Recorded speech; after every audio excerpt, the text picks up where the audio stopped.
So, Dana Lewis, Pinal County Recorder, thank you for being present today, February 28th, the last day of February at 3 p.m. We are doing our voter education working group series, and today's is really important because our team, our tech team, as I shall call them, are going to give you the background about duplication or adjudication in our world. Before that, we're going to do some housekeeping. If you need to go to the bathroom, you are in what we call part of our security envelope. You can't leave here without and be able to get back in, so you'll need to find one of the people with one of these so we can take you to the bathroom or take you to a water fountain or whatnot. I ask that you please turn off your phones or put them on vibrate. I understand some of you may be taking pictures or video or recording. Please know that we will have a quality recording posted later for the Board of Supervisors and other people to be able to see the information that we're going to be presenting today. If you have any other questions, if you will raise your hand so that we can get your question online and on the microphone, that will be very helpful for us. In the back of the room, we have some staff present, part of the process. Garrett Glover, my assistant and legislative liaison. Ian is our attorney. Yasmin is in the back. She is new to us, and we are loving every minute of it. Corinne Hall, who is our poll worker manager. Jared Smith, our ops manager for logistics and security. Donna Diaz, my chief deputy recorder. James Smith, who will be doing your presentation later.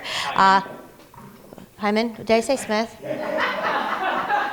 I was going back to the good old days, you know? So there we go. So there's the introductions. I know that we have the Pinal County Republican Party Chairperson Kirk Filer here and Jen Hillsboss with the Democratic Party. I also see some other people, so we can leave you alone and we won't introduce you if you would prefer not to. Okay, we're good. Sandy said no.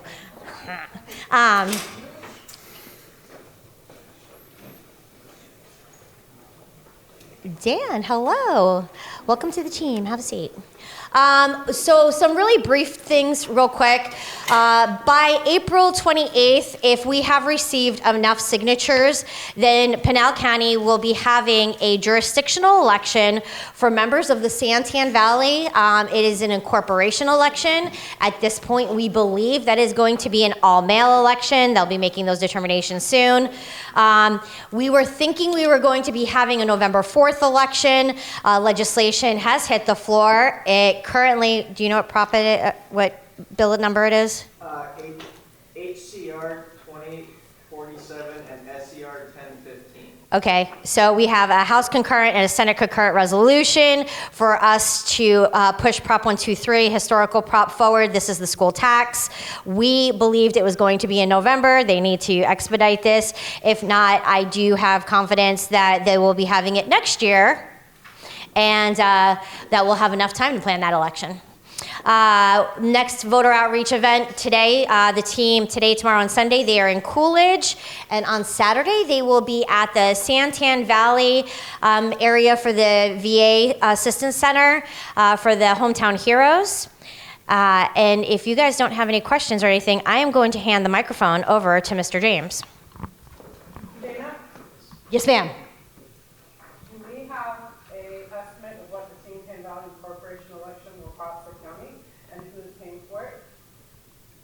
Okay, let's have that conversation right now. You can bring up your part. I don't know that yet. I don't know that, because until they do confirm that they're going to either have an all-male election or if they're going to have a hybrid, the normal kind of election, they have not given us that information yet. And who pays for it? Pinal County pays for it.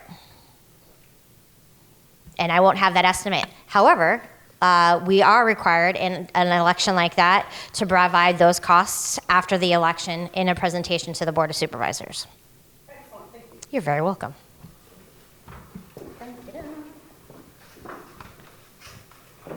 All right, everybody.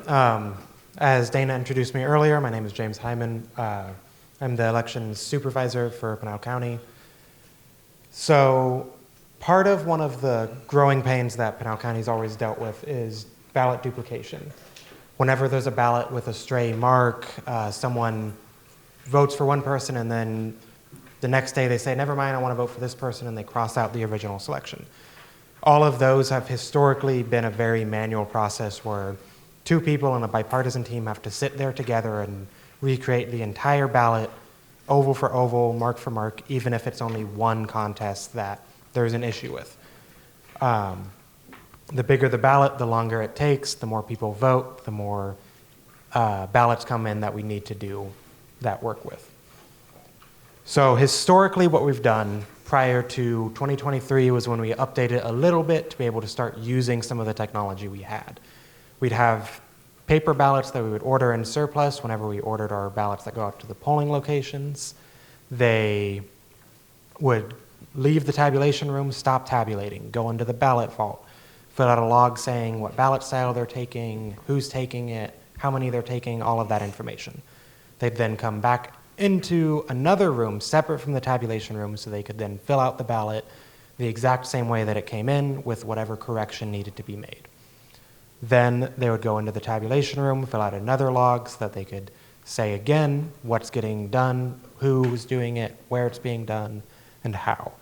This process in total would take about 11 minutes per ballot. So in a batch of about 100 ballots that we do for early voting, it was usually around 3. So it would take about half an hour to do the whole set of steps on top of whatever else needed to be done. In 2023, for the jurisdictional election where we had a bunch of school boards, it was, I know Oracle did it, Casa Grande had an election, and then a couple of other school boards throughout the county. We started using our accessible voting devices that we have at the polling locations. These were nice because we didn't have to physically leave the tabulation room. We could step away from the tabulator, walk 5-10 feet, and do it right then and there. Still followed all the same chain of custody. We would check out the blank cards at the beginning of the day so we knew how many we took, and then as well as filling out all the logs, and we would match up. We would write a serial number on the top of the ballots to say, this is A001. It's the first ballot we've duplicated, and then on the original ballot we would write A001-DUP to just signify the difference between the two. And then all of this was also done in the bipartisan board with one person reading it, filling it out, and then they would swap and do the same. This process sped it up quite a bit. It was 8 minutes. So the same scenario, 100 ballots, duplicate 3, took 24 minutes versus the 33. And then on Wednesday, we made a little video to show what was done with exclusively paper, which we call a paper dupe, what was done with the express votes, and then now a third option that we've been looking into some to just kind of explore, see if people have a good appetite for it, and see if they're willing to try it out as a little test run, because it does speed it up considerably. So I will play it right now. Hi, my name is Monique with the Pinal County Recorder's Office. There are many processes in administering a successful election within the county. Today we're going to talk about ballot adjudication. Ballot adjudication, also known as duplication, is a critical election process that goes hand in hand with ballot tabulation. Ballot adjudication or duplication is the process where a bipartisan team reviews a ballot that cannot be processed by the tabulation machine and requires further attention. Common reasons for adjudication are when the voter makes a correction, leaves an accidental or stray mark, did not make a dark enough mark within the oval, or the ballot was torn or damaged. Ballot tabulators are scanning machines programmed to recognize marks within ovals and timing marks. If the equipment cannot determine the mark on the ballot being scanned, that ballot will be outstacked into one of 2 bins. The top bin will contain ballots that are blank or cannot be read by the tabulator. These ballots are physically reviewed by the bipartisan team operating the tabulator. With electronic adjudication, the middle bin will contain ballots where a voter marked more selections than eligible, called an overvote. There is an unclear marking on the ballot, or there are marks on the write-in lines. After reviewing the ballots, the bipartisan team will know which ballots must be duplicated and which ballots are truly overvoted or left blank by the voter. These ballots that need to be duplicated are serialized on a log at each tabulator and then taken over to an express vote machine for duplication. Each ballot must be duplicated in its entirety, and this process takes approximately 5 minutes per ballot. The card must be loaded into the machine, have both the correct precinct and ballot style selected, and be voted to match the original ballot. This is done as a bipartisan team, both marking the ballot and confirming the selections. If a ballot is damaged but also contains an overvote, the ballot must be duplicated manually. The express vote machine will not allow for users to overvote a ballot. When a ballot has been reviewed by a bipartisan team and determined that it requires a manual paper duplication, the ballot that needs to be duplicated is serialized on the log at each tabulator. Next, both team members will proceed to the vault in order to obtain a ballot on the matching ballot style. Extra ballots are ordered specifically for duplication. The team will also log the ballot that is being removed from the vault.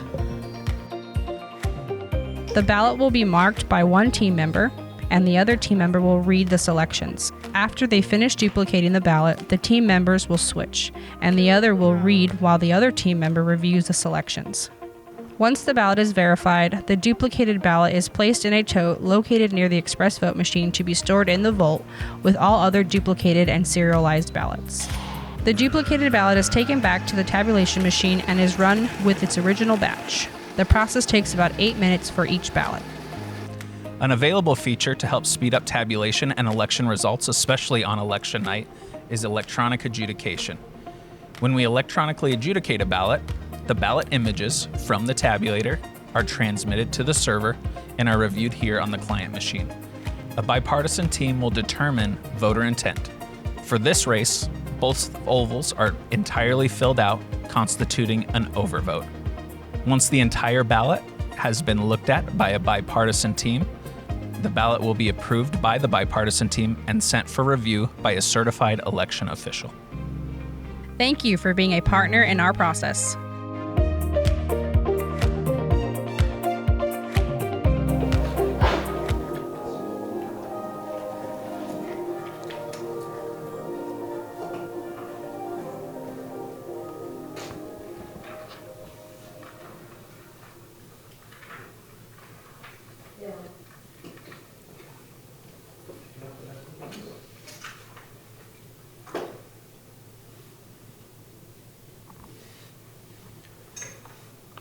So that video showed what we've done in the past and a little bit now, just for some certain circumstances where the express vote couldn't do it, as well as the possible new option.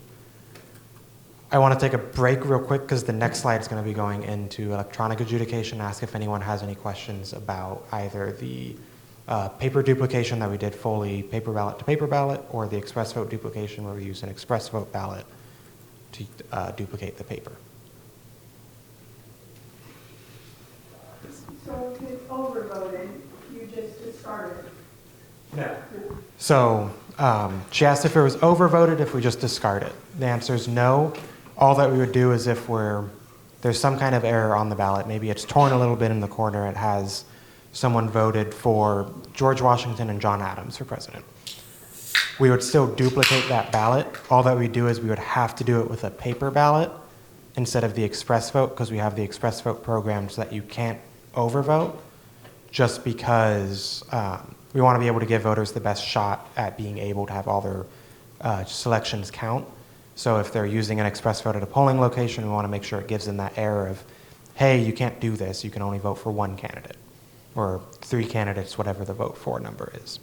So if they voted for 2 people for president, how do you handle that? Yes, so. I understand what you're Yeah, saying. so if they would vote for 2 candidates instead of 1 when they're only allowed for 1, that individual contest wouldn't count. We would still, if we were duplicating it, mark both candidates. When you're looking at the canvas after the end of the election with all the results, there'll be a line at the bottom after all the candidate names that says overvotes.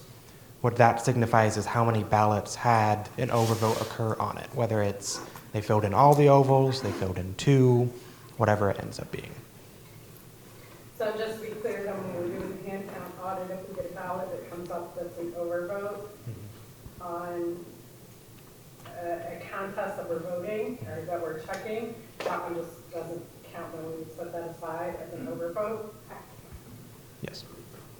To be clear too, these are all in tabulation, so therefore they are no longer associated with an individual. These are ballots that are, so you can't like call and say there's something Correct. incorrect. These are all already separated from their affidavit envelope and, yeah. So basically, that particular race, that doesn't get counted for them, but the rest of their ballot, if they voted it correctly, would. Yes, correct. If they overvoted a single contest, everything else on the ballot will be counted as they voted it. James, do you want to explain to them an undervote? Yes, so an undervote. An undervote will appear in two ways. It's a vote for one, and they just didn't pick anyone. So they left president blank, or they didn't vote on a proposition.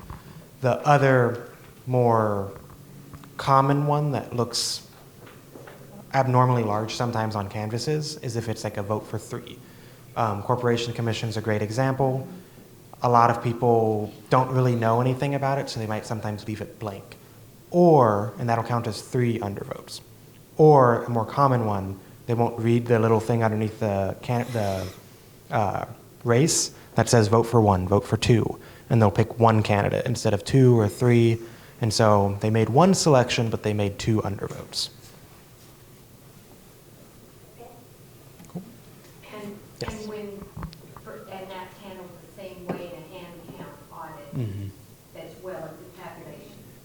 Just wondering, 'cause I remember that. Yes, for during the hand count, if you were counting a race and Corporation Commission, they voted for candidate A, D, F, and then the next one voted only for candidate A, it would just be counted the same.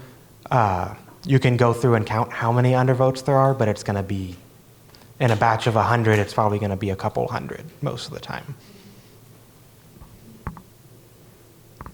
Cool. So, we've been doing a little bit of looking into this. We wanted to see how fast it would be, how much of a time difference it would make, and how, if we even like it, if it would be a good idea. So we wanted to take a look and see what exactly the options are. So electronic adjudication, the mock process that we came up with, since we wanted to start with a good foundation of this is exactly what we would do if we would try and do something like this. Firstly, all the ballots would just get ran. There would be very minimal stopping because they wouldn't have to stop for duplications. All of the ballots that have issues, that would be a overvote, a undervote, an unclear mark, they would all go to the middle bin with the write-ins so that they would be saved. A ballot image would be uploaded to the Electionware server, and then we would be able to go in individually at every ballot that had some type of issue, whether it be an unclear mark or an overvote, and look at that ballot. It'll prop up a thing saying this was determined as an overvote. We'll look at that individual contest and say they filled in 2 ovals, but they made an X and initialed next to one of them. We can reasonably intend that they didn't want to vote for that person. They made a mistake and filled in the wrong oval. So we can then correct that and make it a single vote instead of the overvote and give that person their vote instead of catching it at the machine, stepping away, taking that 5 to 10 minutes to go through that process. And that process would typically take place, we would run all the ballots, and then the next day the duplication or adjudication team would come in, look at all the ballots from the previous day that needed adjudication, and then after they go through them all, make their selections, they would save the results, and then it would go to a review phase where after the first look, 2 certified election officials will go through, take a second look at all the ballot, not all the ballots, but a certain percentage, and say, all of these are good. We've looked through, if it's 100 ballots needing adjudicated, we look through 10 of them. They're all good, awesome. We look through 10 of them, one's has some kind of issue. They missed one. It was supposed to be a true overvote. They filled in 2 ovals and they thought that they had made some kind of marking saying, I don't like this one, pick another one. If there's any issues, we correct it, expand it to the next 10%, so then we look at 20%, so we would look at 20 ballots. So on and so forth until we look at a certain percentage and there's no problems. One of the nice things that we figured out during this is even with a long ballot like we have in our general elections, it only took about 15 seconds on average to go through them because you're not looking at every contest. You're looking at the one that has an overvote or an unclear mark. The other ones ran fine. They got their votes counted already. It's only the ones that there's some kind of hiccup with. Talked about it a little bit before with just how long it was taking for each process. I just did some math to kind of show how long each process takes when you expand it to a full election. If we were to do every single ballot needing adjudicated with a paper process, paper ballot to paper ballot, it would take us about 1,100 hours. If we use the express votes like we did in the last general election, it took us about 840 hours. And then with using the 15 seconds a ballot, it would have taken us only about 21 hours. I broke it up into election day because I know election day is where a lot of the anticipation comes from candidates and members of the public of where are the results? I want to know the results. And we're sitting there, and on the live stream, or if you're here, you'll see a step away from the tabulators for 30 minutes, 40 minutes, and it's just the duplications that we have to do. Because while early voting batches, there's only about 3 in, because there's 100 ballots. Some of the polling places have 1,200 ballots come in. So then we're looking at closer to 20 dupes that we have to do instead of 3. So it just adds on to the time more and more. Something I want to point out, because 840 hours seems like a lot, or 1,000 when there's 48 days, 1,000 hours, and we only have 28 days of early voting and then some days afterwards.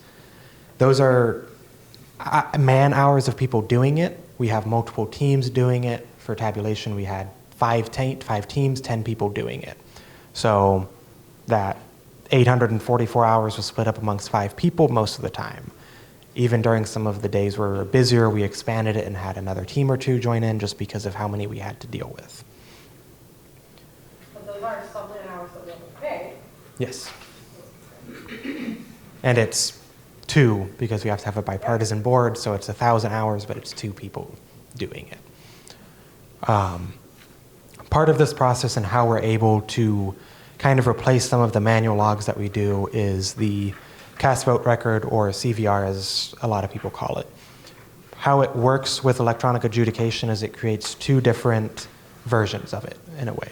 It creates a pre-adjudication one and a post-adjudication one. They all feed into the same one at the very end, but these 2 records still exist in case it ever gets questioned, or during a hand count audit, if there's any issues, we can look at both what the team originally said that the tabulator said it originally was, what the adjudication team then came forward and said, no, it's this actually. It's a little hard to see, but part of the thing is saying this ballot, the presidential electors were fine, the U.S. senator was fine. It counted the Secretary of State as an overvote because they filled in 2 candidates. They went over to adjudication. They saw that it was a voter correction, so they said, no, it's just a vote for this candidate, and it'll show up on the post-adjudication one. If there's ever any question of someone picks out a ballot and says, I don't think that one is truly it, we can pull up the pre-adjudication, post-adjudication, and the original ballot, as well as the ballot image, and say, this is what it is. Do you have any disagreement with it? And that'll be very helpful during, I think it's the next slide. Not yet. It'll be helpful during a hand count audit, because if there's any discrepancies, we can pull up the original ballot as well as what the adjudication board said it should be. This talks a little bit about the total cast vote record. They have the individual ballot one, and then they have an election-wide one that will tell exactly the ballot number, what batch it came out of, the status of it, precinct, ballot style, and then every single contest it'll pick out and display exactly what was voted on. So I know we mentioned the hand count audit earlier. The process for the hand count board members changes very little. The biggest change that you're going to see is the ballots that were the express vote cards, the skinny cards. There's going to be very few of them, and all the ballots that they originated from. So it's going to include the overvotes and voter corrections. It's going to include the stray marks and the unclear marks, and it'll include some of the interesting ways that some people vote, such as circling a candidate's name instead of filling in the oval.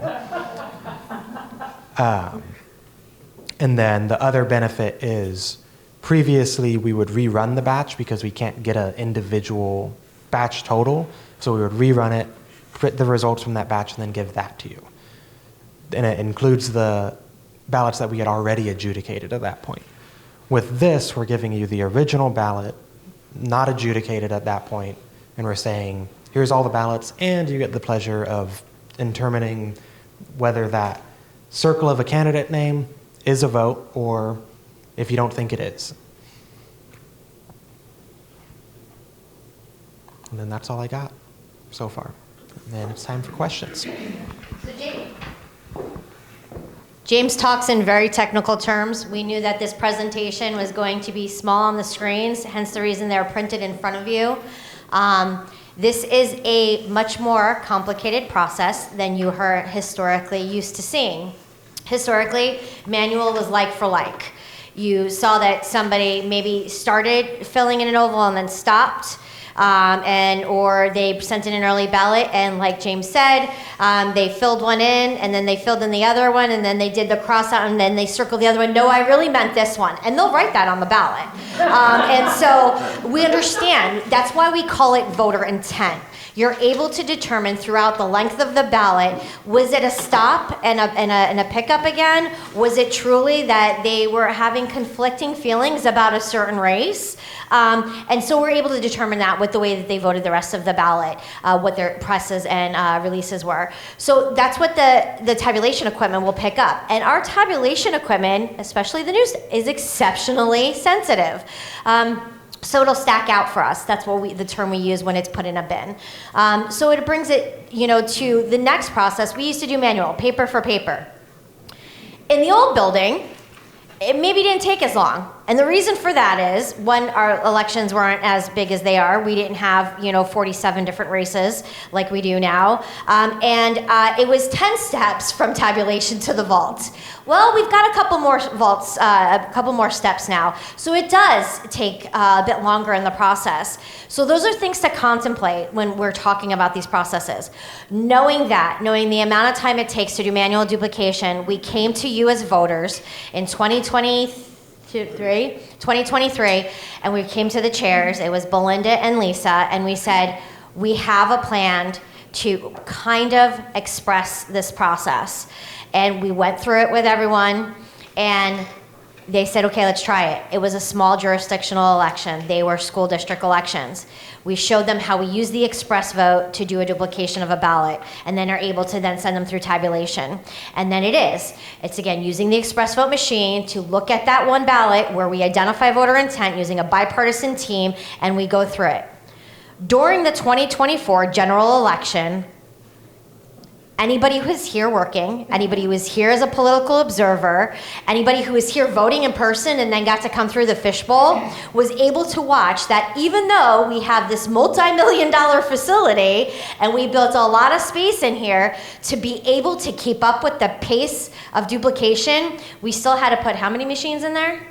I believe our max was 16 express vote machines in there for bipartisan teams to step away from tabulation, duplicate a ballot on an express vote, and still go back to tabulation. It got so increasingly aware that the process was really bringing us down that we started bringing on duplication teams just for that. We were able to keep up, but I can't tell you it wasn't at the exhaustion of teams. When everybody else went home, voter registration, early voting, our teams were here working until 10, 11 o'clock at night sometimes. Because we knew that the next day batches of early ballots that were coming in could have been 10 trays, could have been 20 trays. You figure that there's about 250 to 500 ballots per tray. So that's what we were dealing with. So when we got the DS950s, we knew with the upgrade in software, the ability for us to review and test electronic adjudication with our teams was there. We waited until after the general election, until that baby was put to bed, and then we started having the conversations. How difficult is it? What is truly the cost savings? What is the time savings? And what does it look like to the general population? It does look different. Because instead of being on a tabulation machine and then going and getting a paper ballot, or being on the tabulation machine and then going to an express vote, we then go from a tabulation machine to a computer screen. And that can sometimes feel untoward. I wouldn't even be here bringing this to you to tell you where we were, where we are, and where we can be. One of the things that's going on in legislation right now is the push to ensure that Arizona stops having egg on their face and they can produce results in a more timely fashion. One of the things that prevents us from doing that is duplication of ballots. We have 27 days of early voting. 75% of our voters in Pinal County choose to vote in early ballot. That means that the duplication and curing process is more cumbersome. This is one of the ways that we could expedite the process. But I need your guys' communication. I need your buy-in, and I need to have this conversation with you.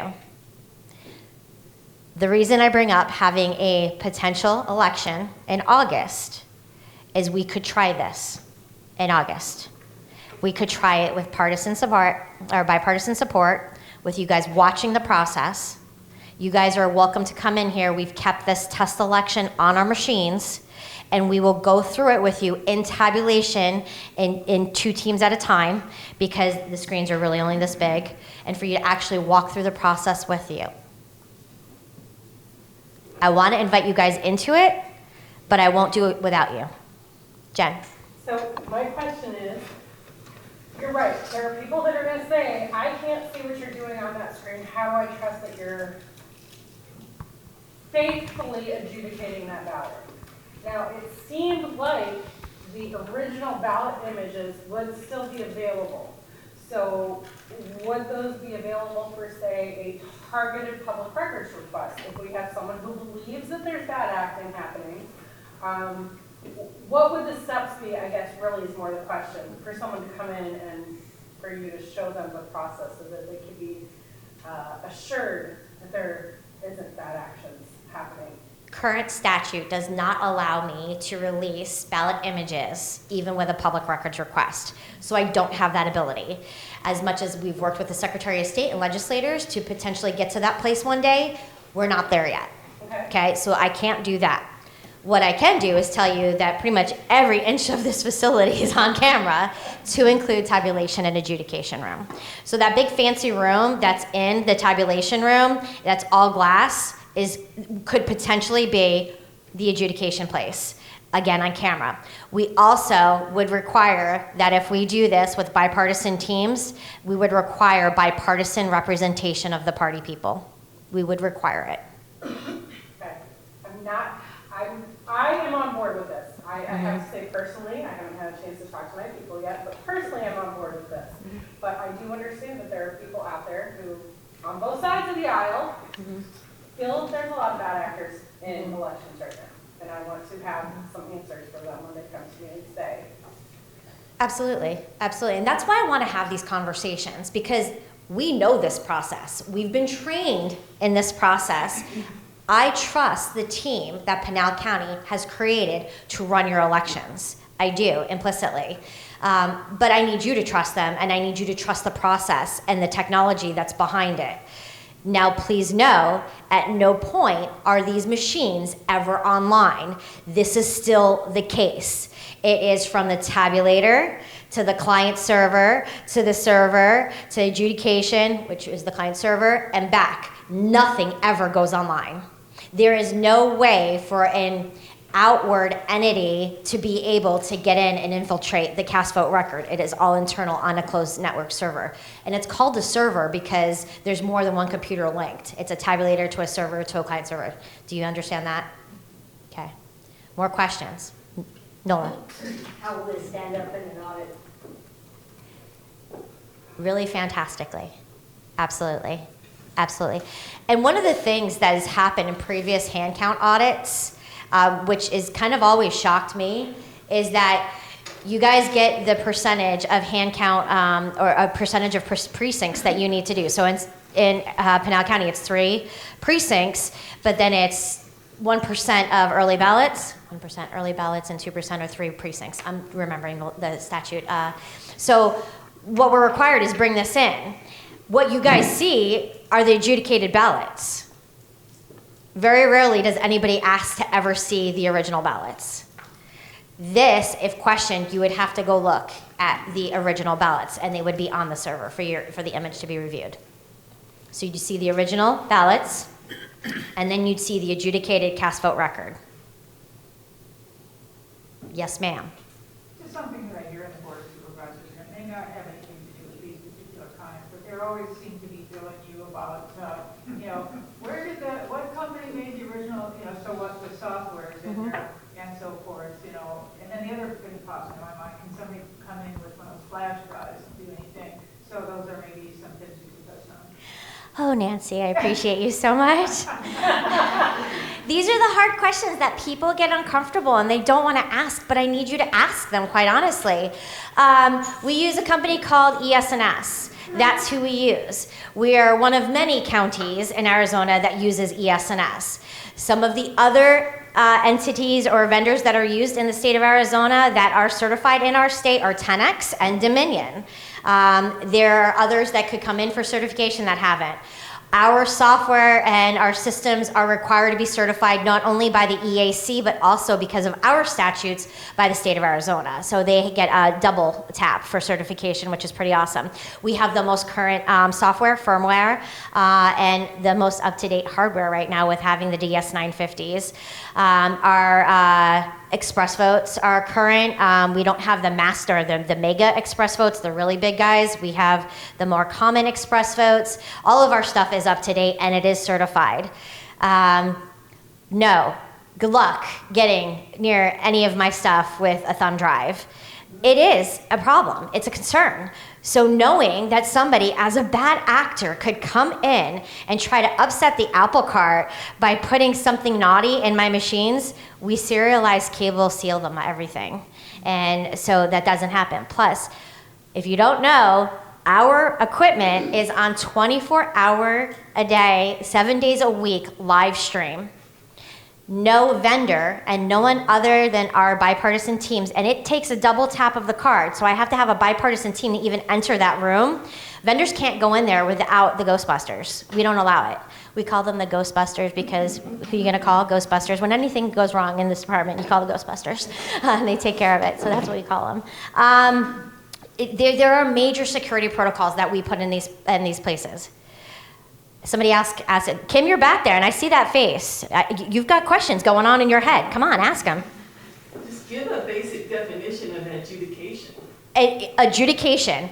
Adjudication means to identify voter intent and take the original ballot and adjudicate for voter intent. So, overvote. We look at that contest, whether it be on paper, whether it be on express vote, or it be on electronic adjudication. We look at a contest that has a double vote or overvote. So they were supposed to vote for one, but they voted for two. And they didn't do that awesome thing where they crossed out one and said, really, this one? They just voted for two. That is an overvote. A bipartisan team needs to recognize that and determine voter intent means that they truly voted for two when they were only supposed to vote for one. That's adjudication. Adjudication can also be, with voter intent, is when somebody presses down a pen and there is a little dot in the center of that oval, but then they completely filled in the oval for the next candidate. So what will happen is our machines are so sensitive, they'll pick up that little dot in the oval and they'll spit it out, and we call it stacking out, so it'll spit it out, and then we'll have to look at that, and then we'll look at the entire ballot, and they're like, oh, it's usually on the first couple of races, so they'll put their pen down, and then they realize that that wasn't the one, and then they fill in the other. So then we can choose, or we can select, the intent was not for the first candidate, it was for the second, because they completely filled in that oval. So that's not an overvote, and only one candidate gets that. Undervote is really easy. They didn't select anybody. Stray marks. So you start filling one in, and then some people have a little bit of shaky hand, and they kind of go off the paper. It goes into a timing mark. Those are the dots along the edges of the ballot that help us identify the oval to the timing mark, how our machines read the tabulation, because all they are is really, they're scantrons like we had in high school, guys. That's all these are. So it'll see the stray mark and it'll say, oh my gosh, something happened. And so it's going to spit it out so that we can say, oh, look, shaky hand, they went in here, so that has to be duplicated, the whole ballot. At this point, we have to either go like for like on paper or use the express vote, and we have to adjudicate that entire ballot for voter intent just because of one stray mark. With electronic adjudication, where this time savings comes in is we only have to adjudicate the race that has the issue. Right now, with both processes that we currently have, we have to adjudicate that entire ballot. And so when we talk about it being 11 minutes to then 8 minutes to like 15 to 30 seconds, that's what the difference is. But to the voter, it doesn't mean Dana Lewis is gonna call them on the phone and say, hey, what did you really mean by this? No, because at that point, that is a great question, Kim. So at that point, no, I'm not gonna know. I'm not gonna know whose ballot that is, because from the time that they voted, if it was an early ballot, voter anonymity has then taken place because their affidavit has been stacked out and put into records retention. And then that ballot is in what we call, and again, it doesn't have any type of voter identifiers on it. So I have no way to know who voted that. Unless you're one of those people who's really excited and they, believe that we put, ballot images online and they send me love letters on the ballot. I've had a lot of those. Yeah. You're just covering your ass by keeping a record. Absolutely. But the voter can cover their ass by getting on the phone or going online and saying, hey, what's up with my ballot? So that is just to make sure that a ballot has been accepted. So I'll go back in history with legislation. So it used to say on our ballots, for early ballots, it used to say accepted, and nobody knew what that meant. And they're like, well, did you get my ballot? Well, yes, we got it because we accepted it. And so then SB 1411 went into effect, and that meant that the moment I had your ballot, your early ballot, physically in hand, I was required to inform you that I had received your ballot. So we had to go through 8 months of SOPs and training and all of this stuff to create a system in our AVID system to identify that the ballot had physically been received. Well, I don't know if you've watched Pinal County, but we're kind of rock stars, and we kind of process early ballots within 48 hours. So for us, it was really silly to have to touch them twice because I have to mark them as received, and then I have to mark them as accepted, and we move them through the tunnel so quickly. It's some of the larger counties that maybe don't move as quick as we do, so that's where some of the bottleneck was, so that's why they put that legislation. The intent was to have future legislation that would be in effect that would go from received to accepted, which means, hey, you've got a great signature, we're good to go. Or, hey, you need to check with us. We're trying to get in touch with you about your car warranty, right? Then to the third, right? To the third is, hey, your ballot has gone to tabulation. That's what the intent of the law is. They just never revisited the third part yet. So that's where we're using ballot tracks right now to let people know that it's finally through the tunnel. Thank you. Yes, ma'am. And this test that you're talking for August for Potentially. Is for the Sam County. Yes, That is the only question on the ballot, so it's on. that is correct. So let's talk about numbers, okay? Real quick, I have to say that from now on, I'm going to write on my ballot. I'm trying to get in touch with you. I'm just kidding. I went over a whole thing in Nancy. I did a whole presentation at her house about the things that you shouldn't do in order to help the team process ballots more quickly. Oh, those of you who write Mickey Mouse for president. When I had some of those. No. Be my friend, please. Do not. Don't. No, that it is. Santan Valley Incorporation, at our look at numbers, I think it was right under 70,000 registrants are affected by that incorporation, potential incorporation. Historically, on a special election such as this, we typically receive under 30% of return. So maybe we'll have 21,000 people actually participate in that election. So if we get 21,000 ballots, Our team here is really fantastic and has the ability to process that amount of ballots in a week, quite honestly, if we had to. They're that on point. During the 2022 general and the 2024 general, I think we were processing 5,000 to 15,000 early ballots a day when we had to.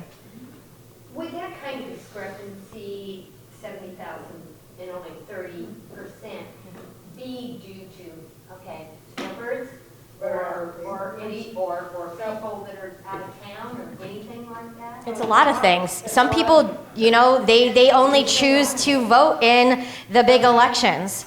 You know, I would like to assume, and I know what they say about assuming, but I would like to assume that the people in this room are what we call 4-for-4 elections. Every election that comes up, you vote in. You don't care if it's a school election, you don't care if it's a special taxing district election, a city and town rate, you don't care. If you're getting a ballot, you're voting it, right? Unfortunately, we are the anomaly in today's voters, and most people only vote in the big elections. And so it's usually the smaller elections that we see the lower voter turnout. That's why we have different numbers from even a governor's race to a presidential race. Even midterms to presidential elections, that's true. Yeah. Yes, ma'am. Well, I'm open about their work, and I don't know if you'll address this or not. Here's Nancy with I'm her- watching my attorney. No, I'm kidding. As he gives me the eyebrows. Well, because our conversation right now is about speeding things up, and that's a lot of what the legislation's going on and everything. And I know about a month ago, I read it, and I don't know where this legislation stands. But one of the things that they wanted to do, and I'd love to have your feedback if you're willing to today, they wanted to speed things along by, instead of having an affidavit envelope, and let me say right off the bat, I think this is a really bad idea, but instead of having an affidavit envelope, they wanted to get rid of the envelope and have a form. And you and I know that we're lucky to even get a signature on that affidavit envelope, or even have the affidavit envelope in the envelope, you know. So I would be curious of your thoughts on substituting a form for people to fill all out, and I think it has several questions on it, versus this affidavit envelope. I don't know where that ended up in legislation. If anybody else knows, you can speak up. But that was something that was put out Was that there. 2001? No, it was just. Was that about a 10? month ago. Also not that one. Okay. So that one in particular was a bill by Representative Culloden, and it was to remove signature verification and then replace it with a system where in addition to your voter ID number, you would now have an early voter ID number, and then on all of your early ballots, you would write your early voter ID number on the envelope. Ballot. I think that particular, On a form. on some sort of form, Yeah. you'll have it on there, and they would replace that with signature verification. Representative Culloden also floated the idea of using AI to verify that number.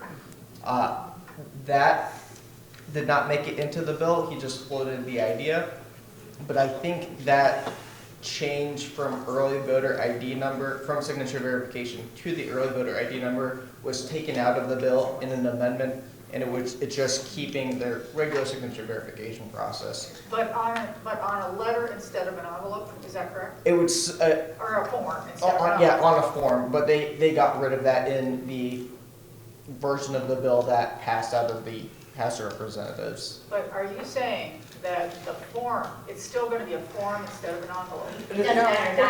It doesn't matter. It was a form that the voter would fill out, and it would be tied with the early ballot, like mail packet, but it was taken out of the bill, and the bill now says regular signature verification as we currently do it. Okay, because my point is that it is a difference between that envelope and that piece of paper, because then you've got a live ballot that when you open it up, you've got a live ballot in a form. Yeah, but that's not going anywhere now, Okay. so. Yeah, it was That just was my taken That out. was my question. Yeah, Yeah. we're taking it out. That sounds like a lot of wasted time to put a bill in and it's just the same as it was. Well, it slow things down. Well, yeah, welcome to legislative. Legislation, a lot of moving parts. Let me say something about that. Okay, there are times, because I work opening up the envelopes and everything like that, to have the ballot go into an affidavit, okay, and then you're telling them to put another piece of paper? Do you know how many people didn't even put a ballot in that? I do, yeah, Nancy worked there. Do you- That was the point, it wasn't gonna be an envelope and a form, it was gonna take away the envelope, the affidavit envelope. They would, the ballot goes in the affidavit, okay, and that's how we, yeah. Correct. Okay, That's but the if you're original, the original thing that this person put forward was to get rid of the envelope, because they were saying it was slowing us down by opening that envelope, and I said, then you got the live ballot there, you know, it's just, Because we verify everything. There's so much verification in here, you would not believe it. At the end of the day, the bill was dead. So what was left in the bill? No, there was nothing left in it. yeah, it sounds like a. It went So- back to doing signature verification the way it is. So the bill still makes changes to how elections operate. It just does not have that change in signature verification in the bill. I think the bill, as it stands now, makes changes to foreign contributions in elections, as well as changing how AVOL operates. It would require some address verification, and that I think this version also changes the mail drop or the ballot return deadline. It has a lot of versions and it's been amended at least 3 times now. And then there's also 20 different versions that all are trying to do the same thing, but I can print out the current version and give it to you. So it's still in committee. This particular bill passed out of the House already and is in the Senate. What is the number of It's this in bill? Senate right now. I- waiting for hearing. If I recall correctly, it is 2673, but I can verify real quick. It's at now, okay, I don't know, I saw this information someplace recently, is that like a striker bill? It's now No, nothing this is- compared to what it was? No, this is an original bill. There were And it's still amendments added. Mm-hmm. to it, but it's still, and No, so amended that it, no, it's not so amended that you can't. you It's don't just- call it what it is. Yeah. Brenda, what are your thoughts about electronic adjudication? You know, everybody's push is to make things happen faster. And as long as it's bipartisan supervision, I think it makes a lot more sense from a time management standpoint. Okay. Jen, you've been part of our processes. You know how tabulation is set up. You know the pickup time it takes to launch an election. And then, of course, after an election, processing provisionals, the final cures, putting the canvas documents together, all of that happens. So right after an election, people are like, yay, the election is over. Oh, for us, it's not. There's a lot that still has to happen. So this is one of those things that when we're still doing cures and we're still processing provisionals, that would be part of that process then that has pretty much been put to bed. You're not still having the lengthy adjudication process. Gail, any questions? You're pretty savvy in our processes as well. Well, thank you, yeah, I've worked with Nancy and some others in their room here a lot, and I am just really excited to see all the improvements that are being made and how careful we are being to look at every single factor, and even holding these meetings so we can have input into it. I think that's really good. What I would still like to see, though, in Minnesota, we had a ballot counter, so you knew at the ballot if you had overvoted right there, and you could get them to correct it. We don't have anything like that. So what does that? Her question is, there are some states that have the ability to identify that you did a no-no when you go to submit your ballot, whether you had an overvote or you had an undervote. It gives you a chance to remedy that right there and then. That is done with 2 ways, either using the express votes only. And so instead of you get your ballot, your code is entered into the express vote. Paper ballots are not usually used then. They just use the electronic version on the express vote. You then have a adjudicator or a judge who comes in, they put your ballot, your precinct and your ballot style. That ballot then shows up on the screen. You vote that ballot. In the event that you go to like skip a race, it gives you like 3 warnings and then gives you the red bar. Hey, you're about to skip a race and you didn't vote it. And it gives you the chance to go back and choose to actually vote for that. Or you can choose to truly step away as an undervote because you don't want to vote for that race. Or you go to make more than one selection, it won't allow you to. Just like if you're supposed to do a vote for 2 or a vote for 3, it's going to remind you, hey, you only voted for 2. You might want to go back and select another. So the express votes prompt that. The other thing that gives you that ability, some of the on-site tabulators will prompt that too, that if there's an undervote or an overvote and spit it back out at you. I don't know if the express vote DS250s do that or not. I haven't looked into them because we have central tabulation here. We do not tabulate at the polls. I would have to do further research on that to see if that equipment is available to us and at what cost that would be to the voters.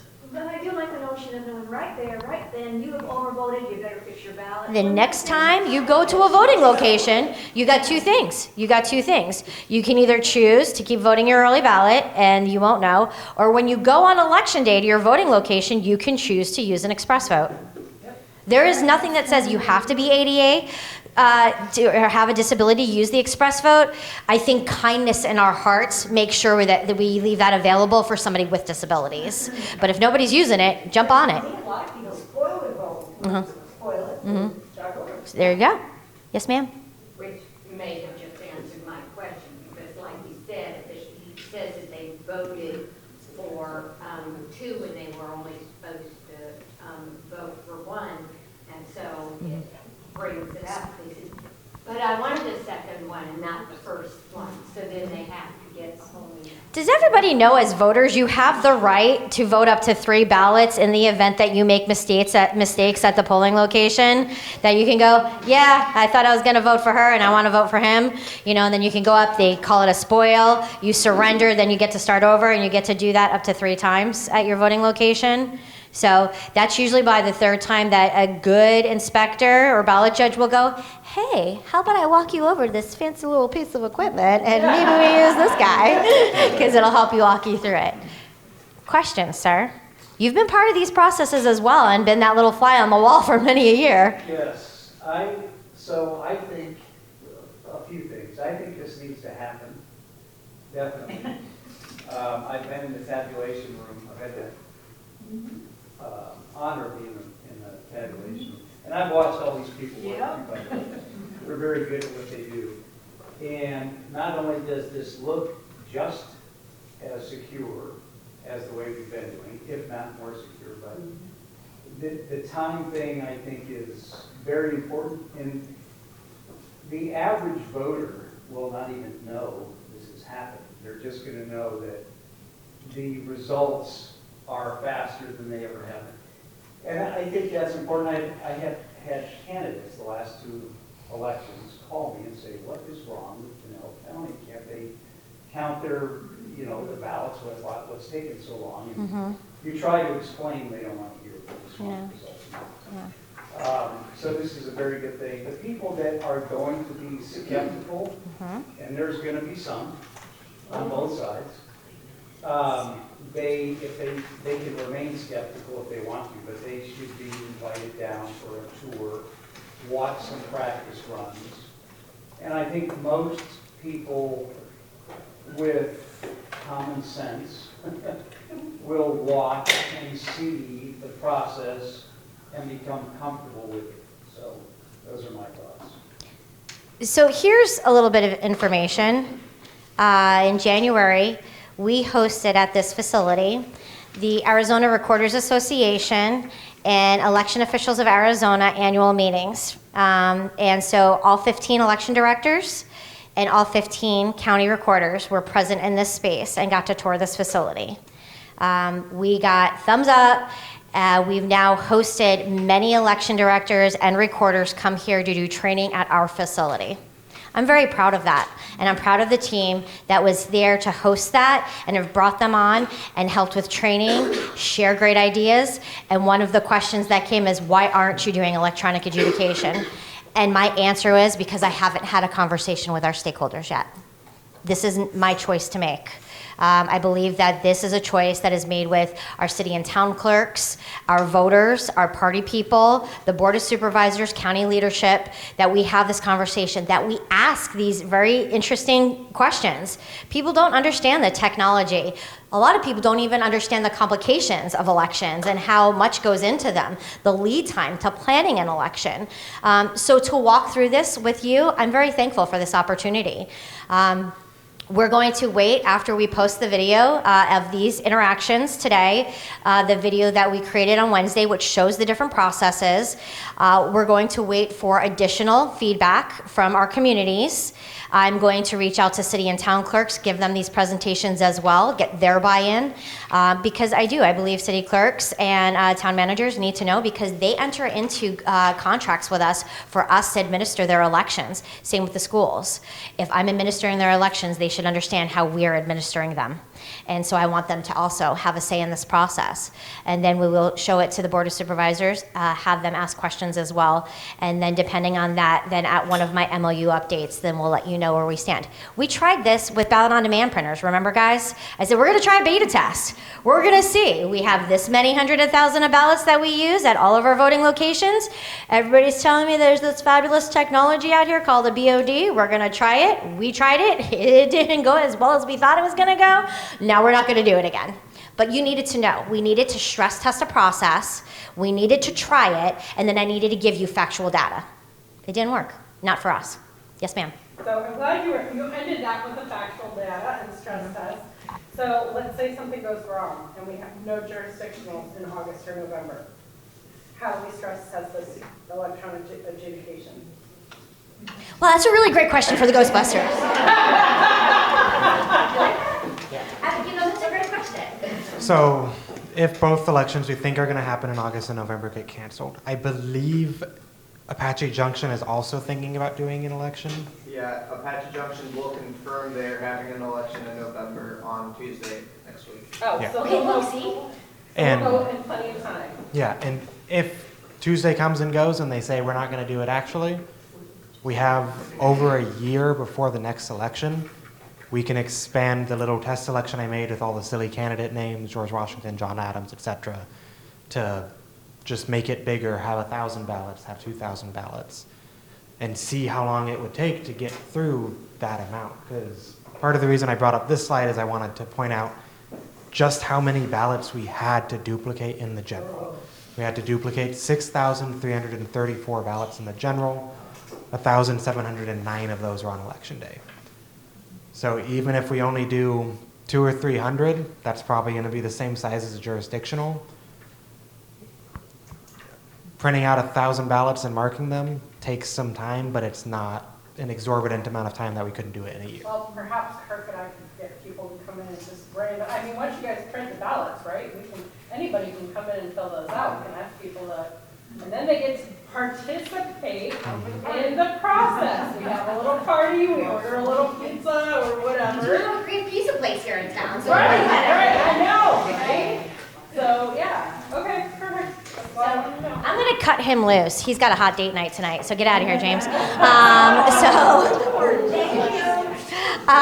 But historically, one of the things that you see on the slide deck that you didn't used to see maybe 4 years ago or 6 years before that, historically, because people got the ballot sent to them, that's when we used to see a lot of the duplication, where we used to get that, oh, I'm not going to call and bother them and ask for another ballot.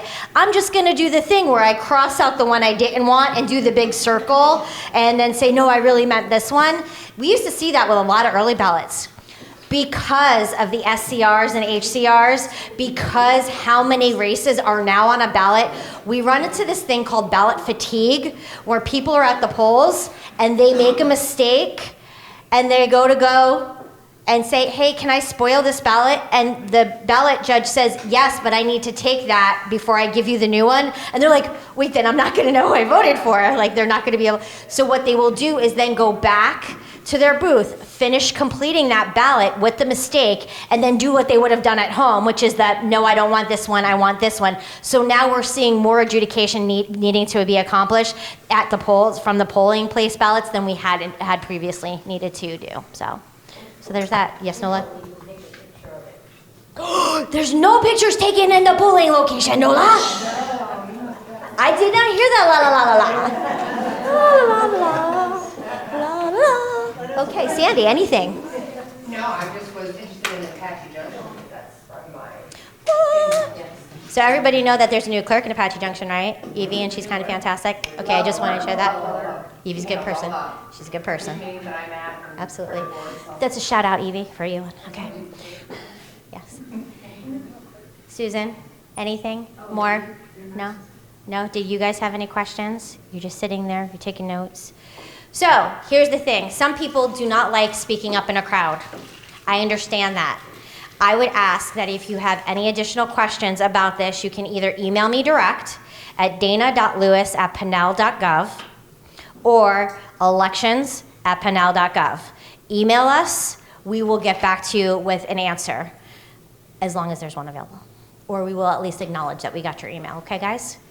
At the next Board of Supervisor MOU, we will recap this information. We'll be posting this online as soon as the video is done. And then we will see you hopefully next month at the next voter education work group. Yes, ma'am? Where do we stand on the precinct voting tug of war with Arizona and Arizona? Oh, you mean the page 190? That's where we were. Two things. We are in current litigation with the Secretary of State in regards to us being precinct-based voting. By law, the Board of Supervisors sets that up. However, there's a page in the Elections Procedure Manual, page 190, that's why I call it the 190 lawsuit, that says that I am required to program all of the express votes at all of the voting locations. So in the event that an out-of-precinct voter decides to show up, that they have the ability to vote out of precinct. Well, that's contrary to precinct-based voting. And we do a really great job of ensuring that people know that what polling location they're supposed to go to as far as precinct-based voting is. It's in appeal. I believe that it's somewhere in March that we will receive this secondary notice about what happens next. Are you getting any support from other elections directors? I believe that Amici, I'm not an attorney, even though I play one on TV.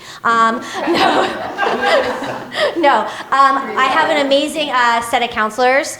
I believe that other people have signed on in support of that, at least at the early part of that lawsuit. Yes, ma'am. Okay, so the decision from the Ninth Circuit Court that came down yesterday, I know very little about the case, but what practical impact does that have on voting in Pinal County? Does anybody know what she's talking about that doesn't do what we do every day? Anybody? Anybody? Okay. This is all in relation to Bill 2492 and 2243, which then was I would say a reiteration of a law that was passed back in 2004 requiring documented proof of citizenship for voters in Arizona. And 2243 then required documented proof of residence. So that went through years of litigation, and then finally the Supreme Court got the decision, handed it down that said, yes, certain parts of that law were in effect and certain parts were not. We were in effect going and doing DPOC right before the election for 2024, and then we found out about the MVD glitch. So we were kind of in a hold pattern. Everybody got to vote. It was a wonderful thing for the 2024 general election. And then we found out the DPOC thing was then extended a little bit more than the original numbers we had. We're working through that with the Secretary of State and the MVD office right now. I believe we are at about 16,000 voters in Pinal County that were affected by this. All it means is that during a certain window of time when you went and re-registered to vote or re-registered or re-updated your driver's license, that they said you had DPOC, but you hadn't proven it. So they posted it that yes, you had DPOC, but in fact, you hadn't shown it. So because it was an update, yes? Are those of us that don't do this every day? Documented proof of citizenship or documented proof of residency, yes.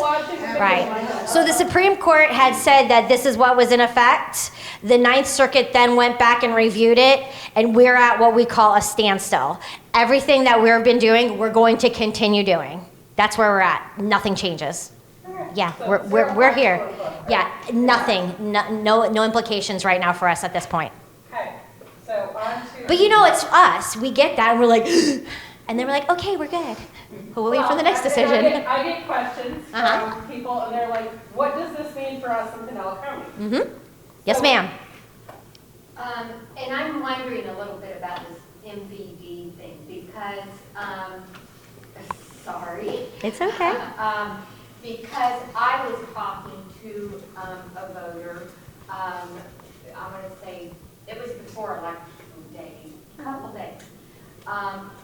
Lived in Gold Canyon, registered here in Arizona, was over in, was away in Michigan, okay?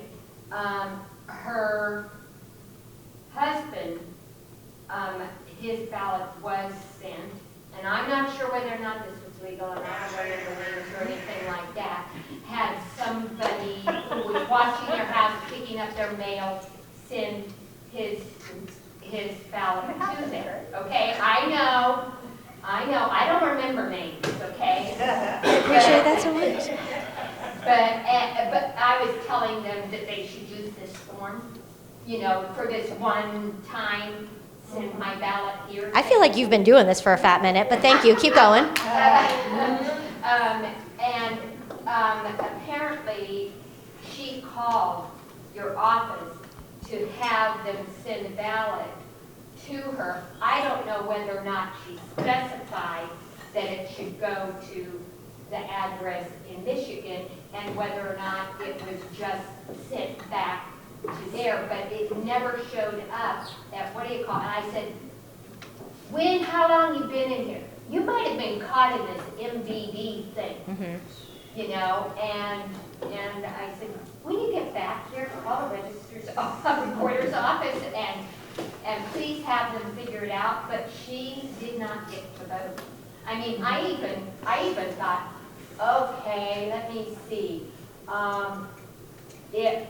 You could register to vote in Michigan the same day that you, that's what their laws are, okay? Same day as the election. But I didn't want to pursue any of that with her because I thought it might affect her taxes in some way, shape, or form. You absolutely. She'd have to change her residency and I don't know what. We don't want to do that. It was crazy. This is one of the cases that happens with a lot of voters. We have a lot of voters that are what we call snowbirds. They have residence here and then residence in other states. A lot of times what we will see is that they put a forwarding to have all of their mail go to wherever their other address is. Election mail cannot be forwarded. It's a law. And so sometimes that scenario that you were just describing happens. I know nothing of that. But yeah, it happens. However, we do really great communications that say, hey, are you going to Disney World for vacation? Hey, let us know, because if we're going to send you a ballot and you're going to be gone for a month and it's during early voting, then we need to talk to you about what your other options are to vote. Whether you're going to come in and vote early in person before you go on your trip, or we're going to make sure we get you to vote on election day and tell you where your precinct voting location is. We're going to have those communications with voters. However, if they're still stateside and they're going to be at a residence where they can receive that ballot, I can send them their ballot wherever they're going to be. It's a one-time request. It can't be an ongoing thing, but yes, we can do that. And why I would rather it come from our office than it get caught in the snafu that is, unfortunately, your ballot didn't get forwarded, and then now you got put on the undeliverable mail list, which starts the NVRA process, and if it's not rectified in a certain amount of time, could mean that they won't receive an early ballot in 2 elections. So we want to make sure that we're having those conversations with voters. Well, I told her to take care of it. You know what? She just needs to call us, and we love having those conversations. I don't know if she has. Yes, ma'am. Okay, can we move on to item 4? Because this is one of my. Re-precincting. I love re-precincting. We shall call her the pot starter today. Thanks, John. I'm always Re-precincting. a pot stirrer. You are, but we appreciate that. So those of you who don't know, Pinal County is the 7th fastest, largest growing county in all of the United States, the fastest growing this side of the Mississippi. When we did redistricting after the census, we were forecasting for some growth. We didn't realize how fast they were going to build some of those houses. And now that the houses and the community spaces have started catching up, we have the ability to re-precinct some of these locations.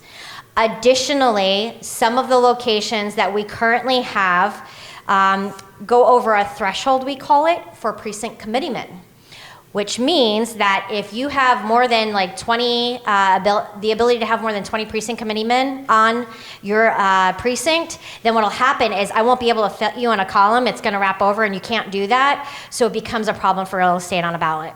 And so we've brought this information to the Board of Supervisors, and on March 13th, we are going to do a work session presentation in front of the board.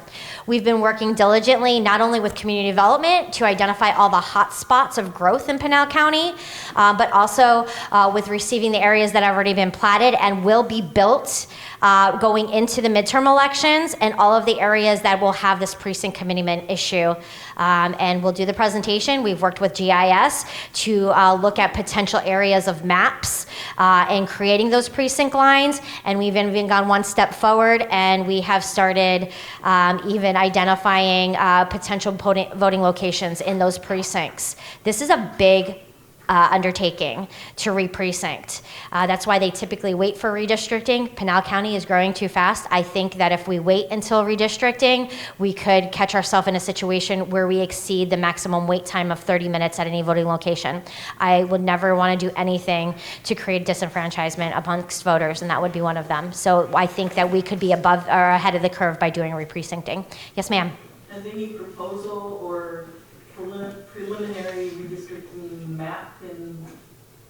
Yes, we've already identified re-precincting spaces in Apache Junction, City of Maricopa, Casa Grande, Santan Valley. Can we see it? You will on the 13th, How does that even start? 9:30. On the 13th at a BOS? It's at a work session. So here's the thing. We need to remember the rules of the different types of meetings for the Board of Supervisors. So if it's a regularly scheduled meeting, you have the ability to get up and comment. If it's at a work session, you do not. But what you're supposed to do is take that information you see at that presentation, and when the Board of Supervisors then goes out into the community and does their town hall meetings like they're going to do after this is where you get to go up to them and say, I don't like this, I like this. Or how about we move this little road over here? Or I would really like to name this Jamestown precinct. Because some people don't like the names that we come up with because we use monuments or landmarks. Yes, ma'am. Will that involve a potential shifting of any Board of Supervisor districts? Absolutely not. The only time that can happen is with redistricting or with that type of redistricting. So no, we would not do that. This is only for precincts. It will not be in effect for like special taxing district lines, because that is really done with the special taxing districts and the assessors and parcel search, all that stuff. This is really only about precincts, about voting areas. Yes, it is a Thursday, 9:30. At the Board of Supervisors main, yeah, chamber, that's a good word. That room with the dais and, the podium. Yeah.